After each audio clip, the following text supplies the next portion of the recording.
नमस्कार मंडळी. 4 दिवस सासूचे या मालिकेतून घराघरात जाऊन पोहोचलेल्या ज्येष्ठ दिग्गज अभिनेत्या म्हणजे रोहिणी हट्टंगडी. रोहिणीताई यांनी आजवर मराठी, हिंदी तसेच तेलुगू, कन्नड भाषेत देखील काम केलं आहे. होणार सून मी ह्या घरची या मालिकेतील आई आजी हे पात्र त्यांचे विशेष गाजले. 1955 साली त्यांचा जन्म झाला होता. लहानपणापासूनच त्यांना अभिनयाची खूपच आवड होती.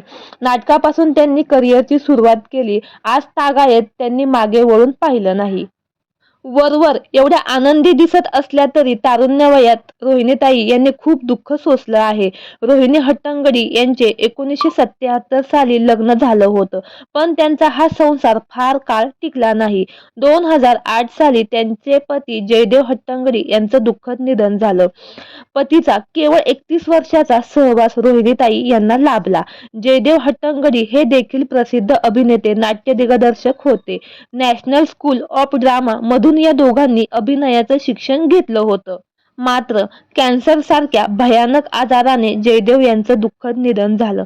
पतीच्या मृत्यूनंतर रोहिणीताई यांनी एकटीने आपल्या मुलांचा सांभाळ केला. मुलाचं नाव असीम असं आहे, तर सुनेचं नाव अवनी देशपांडे आहे. दोघेही कलाक्षेत्रात कार्यरत आहेत.